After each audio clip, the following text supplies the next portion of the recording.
Hey there team, welcome back to the channel and welcome to a next installment in the new weekly thing and I'm calling it Road to Game of the Year. Essentially this is a week in review. If you're not across it, on the channel I do overviews and reviews, pretty much a video daily, so that's 6 days a week and this being number 7. The plan is to do 2 reviews a week for 50 weeks a year, which will give us 100 games reviewed that I can rank from 1 to 100. Anyway, that's the plan. A bit of a hiccup this week. I only managed to get through 1 review, but we're also doing catch up because I have to seed the games that I've already reviewed earlier in the year. So what we'll do this week, instead of just doing 2 new reviews plus 1 old one catch up, we'll do the 1 new review and 2 old ones catch up. So I'll seed 3 into the running list. I'll also go over what I had a look at for overviews. So this works as a great little summary, and if something piques your interest, you can jump back and have a look at the video that I've covered previously for a little bit more depth. And then this will all be wrapped up at the end where I'll just run the current listing as it were.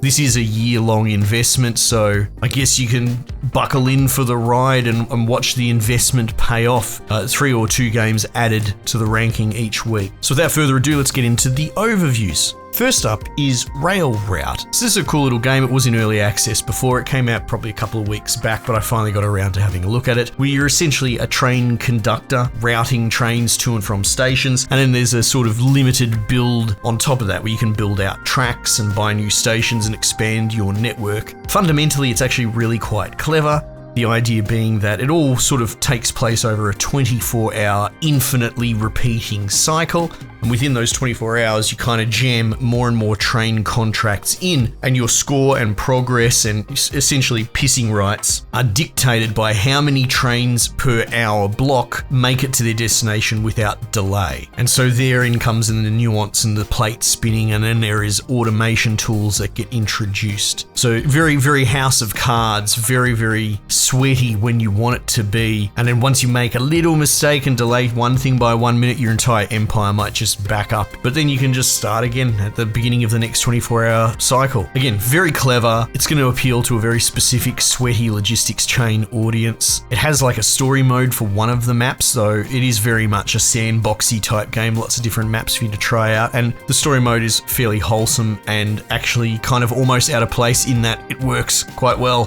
Why is it in this game? I mean, I'm not complaining. Kind of puts games to shame that make story their only thing. Next up is the Thaumaturge. I was very impressed with this, and again, I wouldn't mind reviewing it if I can find the spot. It's an 11-bit published game, and I'm very quickly becoming a if 11-bit does it, then I will review it kind of person, probably most well known for Frostpunk. In fact, it's going to be a big year for them because this is quite a great game and it's unusual and different like most of what they covered. But Frostpunk 2, their first sequel, is coming out and that's going to be a really big deal. And The Alters has been announced, and Indica, which we had a look at the demo and that's just weird. But again, a lot of great games coming out of a great studio, or at least a publishing house. Thaumaturge is set in a sort of period piece 1905 Warsaw, so if you know anything about that, I had to Google it. It seems that it's a powder keg and a lot of stuff kick off and it really kind of snowballs into civil wars and issues within kind of greater Russia. You're kind of a soul healer in a way. People have strong negative impulses, and from that these weird monstrous Euro Pokemon things attach themselves to their soul, and it plays out in this kind of turn-based combat. You go around, you kind of sleuth your way to solve the problem, get to the root of it, and detach this bloody limpet from people.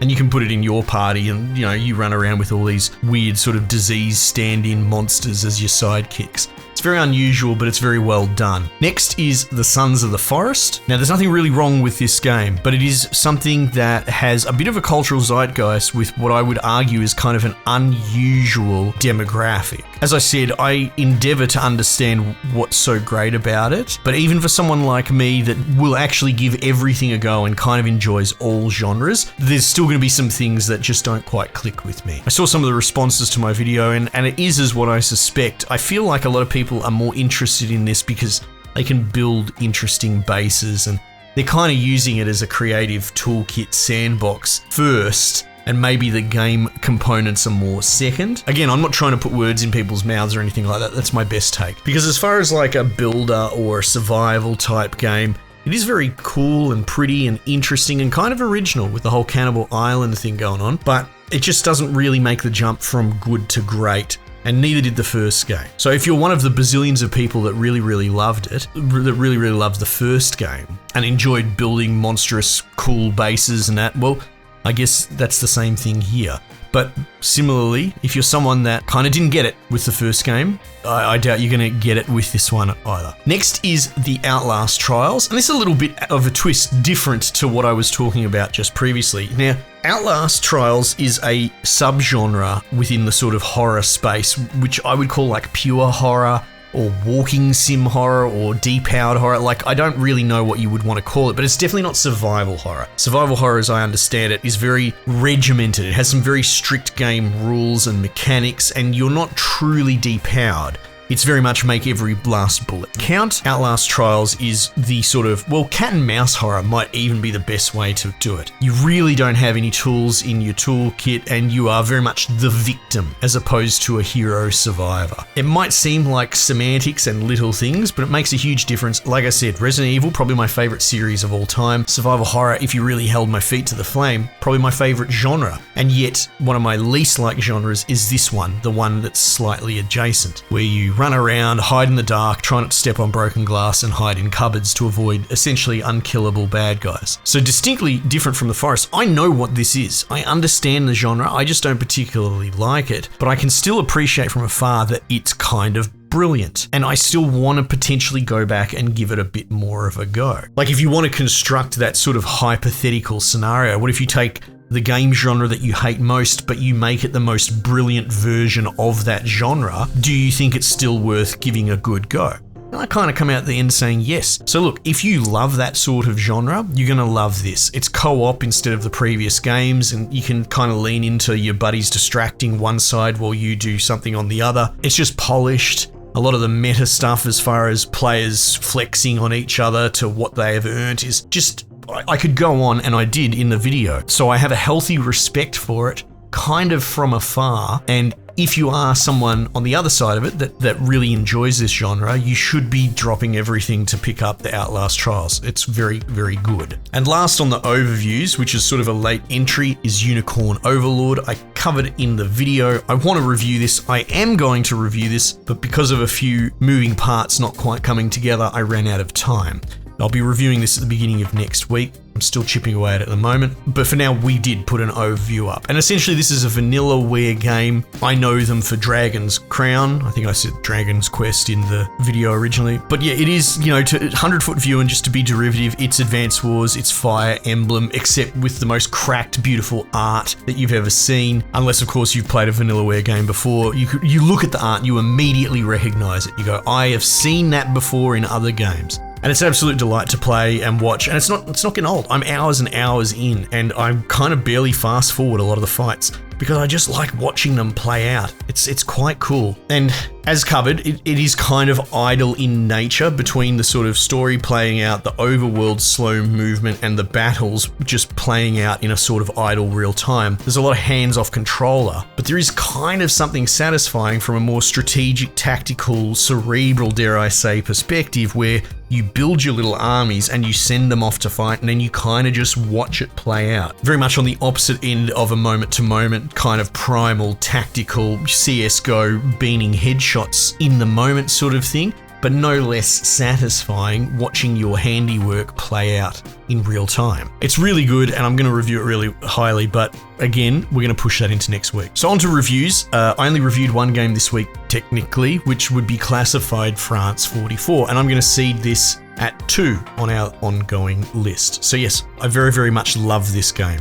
Kind of brilliant if it wasn't for something else on this list going in today. For those that missed it, it's essentially XCOM, but World War II. I'm a real nerd when it comes to gameplay mechanics and synergy and interlocking interplay. And this might be one of the best examples I've ever seen of something that does that. Every single mechanic is very well considered and works very, very well. So it does some unusual things. It does some safe things as well, which makes sense. You don't need it to blow out the genre entirely. One of the really core things is the fact that all enemies now have like a morale, stress meter, and that's sort of independent of your hit chance. and you become incentivized to setting up like an MG in the middle of the fight and just pounding dudes to strip and break them with their morale meter so they lose their turn. Kind of like stun lock juggling in something like, oh, I don't know, Darkest Dungeon. But it really changes the movement and interplay of the XCOM game. Like I said, I'm a huge XCOM fan, or tactics, cover-based shooter tactics games specifically. The name of the game is always work the angle, open the flank. You essentially want to use cover to protect you essentially to a point where there's no point shooting at someone behind cover, and then you work the angle to try and get the actual damage in. With this, it's now two-part. You still want to get the angle and the flank, and you have classes specific for that, but you set up a base of fire trying to suppress and strip people of their turn and stun lock them in the center. So you might have a 0% chance of hit. That doesn't change the fact that you can potentially spray 3 dudes within the cone and take away all their turns and lock them down. It's almost like it's suppression. So yeah, it works really well, has some interesting sensibilities from both, XCOM, your sort of establishment, slower, more deliberate type games, but other newer, punchier, more action runaway games like Gears Tactics. So it combines a lot of stuff. I don't need to waffle, you should check the review if you find this interesting, but yeah, it's actually a really brilliant game and it's one of the best I've looked at this year. Next up is Balatro, which I am seating at number 1. It snaked the spot off Classified. Balatro is a pleasant surprise, and at first blush you might bounce off it because I did. I don't really have much interest in parlor 52 card type games. I just don't find that appealing. I'm not a real gambler or a blackjack person or anything like that. So when I see a deck of 52 cards, aesthetically, I kind of want to go, nope, pass. But obviously this is in number 1 slot, so I'm glad I gave it a go. If you feel the same, you should give it a go also. It is essentially a run-based roguelike card deck management game where you start with a deck of 52 cards, but that very quickly changes. You have shops with addicting little booster packs and all different types of like foil and polychrome cards. Then you've got things that can wild card into different suits or give you all these different bonuses. So very quickly the rules get twisted and tweaked by adding and removing cards from your deck. Most importantly, it's all glued together by the Joker system. You have all these Jokers, there's dozens and dozens of Joker cards which really augment the game, and it could be as simple as you get more points if you play 4 of a kind or something like that, to all sorts of unusual synergies that then multiply off the back of other Jokers. Like an example off the cuff is there's one Joker, I think it's just called the Egg, and it does nothing. All it does is it increases its sell value by $3 every hand that you play. So you can just sort of sit there as a nest egg and have it as an investment and one day sell it, I suppose. But then there are other Jokers that add a multiplier to the score based on the value of all the Jokers to the left of them. So the synergy can get quite involved. And that was one of the runs where I just got absolutely run away because this thing would just increase its multiplier because the card using the value of the increasing egg would just keep increasing. So that's just one example off the cuff. There's so many and it's so replayable, and I've put hours and hours into it beyond the review. So it deserves its number 1 slot, at least so far. Next up is Pacific Drive, which I'm ranking at 4 on my list. So this is a game that I kind of bounced off a little bit. I was really, really hyped to get in front of it, and the devs were pretty cool. They chucked me a key very, very early. I doubt they'll ever give me a key again because I'm one of the only reviewers that raised what I find to be a little bit shifty, in that there is a whole bunch of sort of political flags. I'm not even going to say what politics they are or what side they are, because the point is it doesn't actually have anything to do with it. It's more that there's 20 something, it's like 24 flags that are going to polarize people, and by the time you realize that they're pushed into the game, it's past the refund window. I don't think there's anything unreasonable with me bringing that up in my review, and it seemed a bit bizarre that I was the only person that kind of raised it, and I got a lot of heat for it, and people aren't seeing the forest for the trees.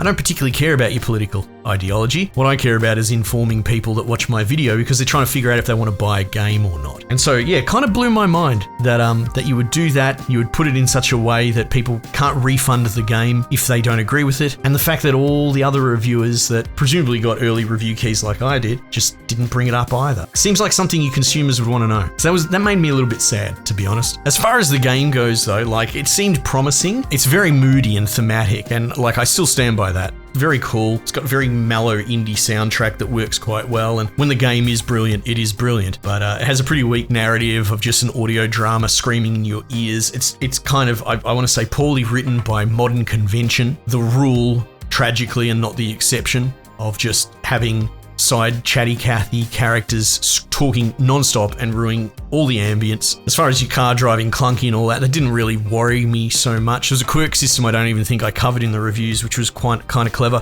But the maintenance and all that is kind of simple, kind of one button, and kind of arduous. You spend half an hour between missions just patching up your car. And what seemed, and I think like you could broadly say with this game, it has some really interesting, cool ideas, but once you've engaged with them for like an hour or two, it really, really does wear out the welcome quite a bit. So there's still scope for me to go back and play some more of it, and I enjoyed aspects of it, but a lot of it, once the sheen comes off, once you become comfortable and the curtain drops down, falls apart a little bit. So yeah, not necessarily trying to bash the game, but it just does seem interesting when I'm the outlier in almost every way compared to my contemporaries. I try not to go sniffing around and watching other people's reviews, but I'm also aware. Right, so that's our week. That's our seeded games, and I'll chuck up, the running list at the end here. Again, next week we will, I suppose, technically do 3 reviews, or at least that's the plan, with Unicorn Overlord opening the week because it's flowed over, and we'll just keep chipping away at this sort of experiment that people seem to be enjoying.